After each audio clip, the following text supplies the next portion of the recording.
जय माँ महालक्ष्मी। ओम नमस्ते स्तु महामाये श्रीपीठे सुपूजिते शंख चक्र गदाहस्ते महालक्ष्मी नमस्तुते। नमस्ते करुणारूढ़े कोलासुरभयंकरी सर्वपापहरे देवी महालक्ष्मी नमस्तुते।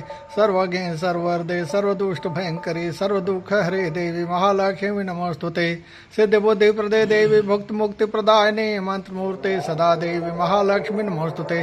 आदि अंतरहिते देवी आदिशक्ति महेश्वरी योगजे योग संभूते महालक्ष्मी नमोस्तुते। स्थूल सूक्ष्म महारौद्रे महाशक्ति महोदरे महापाप हरे देवी महालक्ष्मी नमोस्तुते। पद्मासन स्थिते देवी परब्रह्म स्वरूपिणी परमेशी जगन्मातर महालक्ष्मी नमस्तुते। श्वेतांबर धरे देवी नानालंकार भूषिते जगत स्थिते जगन्मातर महालक्ष्मी नमोस्तुते। महालक्ष्मी अष्टकतूत्रम जपठेत भक्तमानर सर्वसिद्धिम वाप्नोति राज्यम प्राप्नोति सर्वदा। एक काले पठे नित्यम महापाप विनाशनम द्विकालम जपठे नित्यम धन धान्य समन्वितम त्रिकालम जपठे नित्यम महाशत्रु विनाशनम महालक्ष्मीर्भवे नित्यम प्रसन्न वरदा शुभा।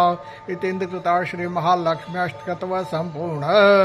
ओम शांताकारं भुजगशयनं पद्मनाभं सुरेशं विश्वाधारं गगन सदृशं एकवर्णं शुभांगं लक्ष्मीकान्तं कमलनयनं योगभिर्ध्यानगम्यं मध्य विष्णु भवभैरवं सर्वलोकैकनाथं लक्ष्मीनारायणाभ्यां नमो नमः।